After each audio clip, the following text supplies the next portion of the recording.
from a batting perspective, would it be coming so close to a taste of a first Test century? Don't think about your celebration before you reach your celebration. It did cross my mind a few times. I just tell myself, just forget about it. Just go, just bat. But it comes in your mind a lot. You think about what are you going to do when you get there. Not getting there was the worst. There's a picture of me holding the bat up to my head like this, and I'm crying walking off the field. It meant so much to me. So yeah, that was definitely a moment I would like to get back. But you live and you learn. That's the part. That's what I went through to be the player I am today.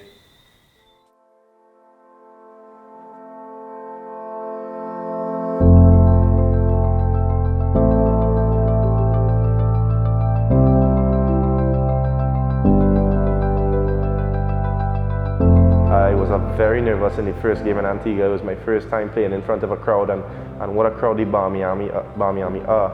And it's a bit intimidating when they stand up for that first ball. After every first ball of the inning or the day, to hear them all get up and sing their anthem. And yeah, the nerves were definitely there for that game. But in this one in Grenada, I was very calm. An odd calmness because I was walking out to bat in trouble. Unfortunately, it's something I've done quite a bit at the Test level.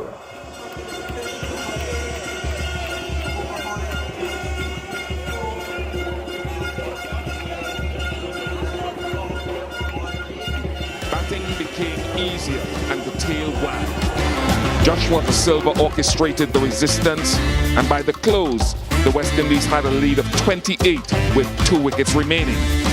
Da Silva's partnership with Rhodes stands at 55, and England will be looking to wrap up the innings quickly and bat for a second time. It's moving day at the Grenada Test. Going back and in the morning, Kyle Mayers, he told me, Josh, you're going to get 100 today. You could get 100. And Rochi told me, Josh, I'm going to stick with you as long as I can. He's seen a lot of hundreds go by. He was there for Bonner's own in Antigua. So he's experienced in those sticking around for centuries. So I had no worry. I was not scared at all that they would not help me, that the law order was going to stand up with me. But I was just happy that I put on a partnership and put on runs for the team. That one was well controlled.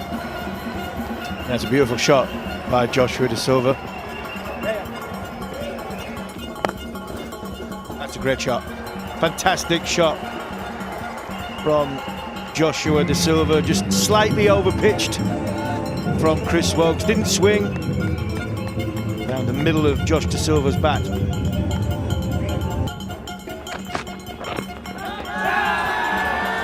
Huge shot, Given.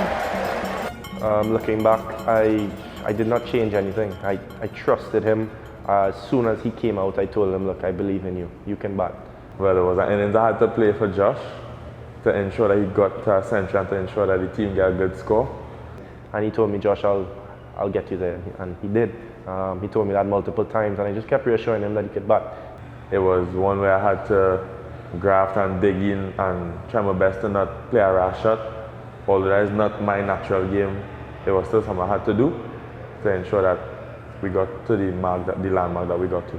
He had a lot of self-belief, probably more than myself, because I have left him more times than he's left me in the middle when both of us are batting at the end. So I think for me it was just not to be the last man out, and he definitely was not going to get out. So it would have been up to me to mess it up. I would go back and look at performances, and I would see the 92 against Bangladesh quite often. So for me, it was just about getting past that. I don't even think it's a mental block, but just knowing that I reached there before, telling myself that you can get there, and then pushing on and not falling in the 90s. Huge shot, walked across, Given. And he will review immediately. I just wonder if it's because he thinks he hits it or because he has that review. LBW. It's a fair delivery. Leslie Tamar, we have a player review for LBW. The original decision is out. I've already checked the front foot. It's a fair delivery. Can you move on to front on, please?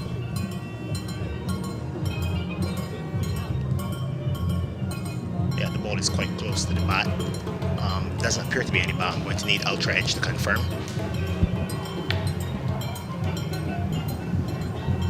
So we had an ultra edge.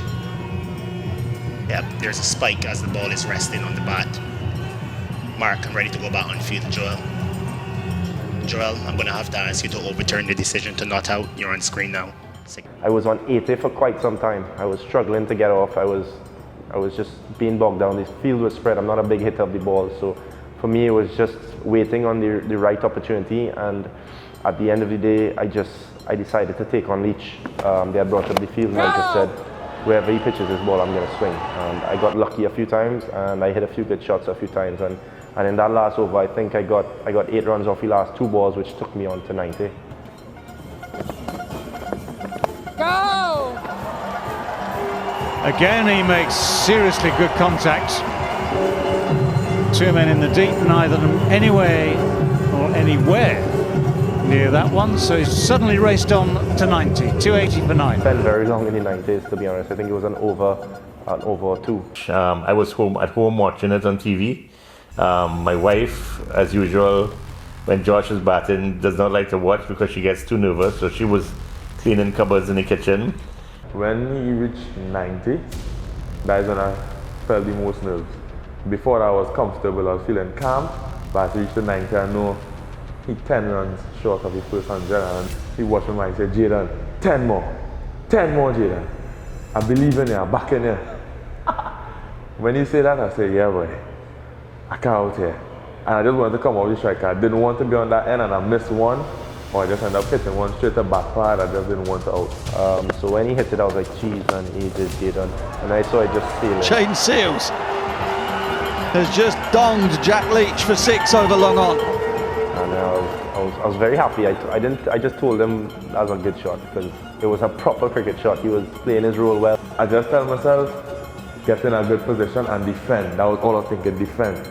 And when the ball threw up, I said, wait, I can hit this and I just end up going through. And when I come, the back, I know it's 6 runs. It happened that 6 took him to his highest test score and the most amount of balls he's faced in test cricket. So for him, this knock, I always tell him, is more of 100 probably for him than it is for me. Because I tell him he could put that in his stats. When he got to 96, I actually stood up behind my husband. I knew what he was going to bowl. It was only one thing he could have bowled. They had no mid on, no mid off.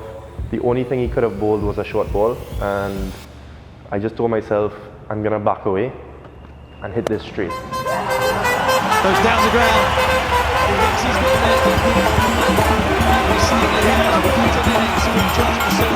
Tears just flew. It was an amazing experience.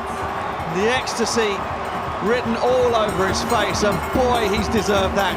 In every part of that celebration at the end, it showed the relief and the gratitude and everything that he put into it. You mentioned your parents there. What has been that sort of relationship with them coming into this moment? They've backed me 100% through all of the downs, all of the ups. They've always been there. They were in Barbados. I couldn't do it there, but I'm sure they're very happy to watch it on TV and see me do it here. We chose to go to Barbados. Seeing Josh for the first time walk onto the field was out of this world. Tears came to my eye as usual, and it was just out of this world. Like he said, no words could describe it.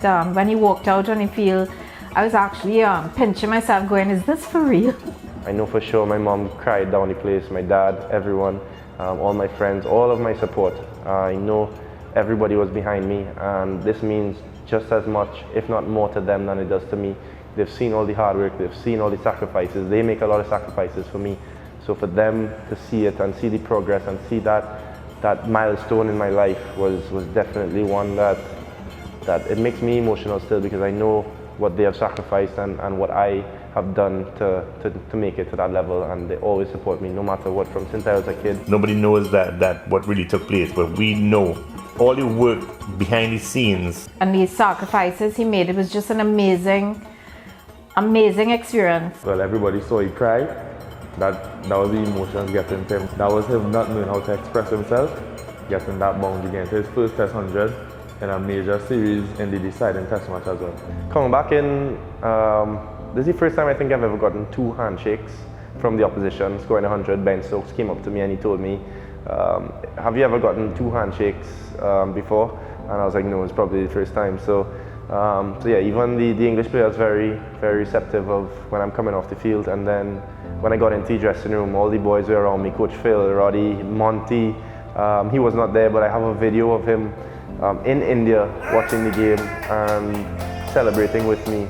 I think this means I have a lot to owe to him. This means a lot to him as well. We've put in a lot of work together, so I know for him that this meant a lot, and he's seen all of the trials and tribulations that we've went through and all of the hard times, and just to reap the reward of his work and guiding me through my career so far has been exceptional.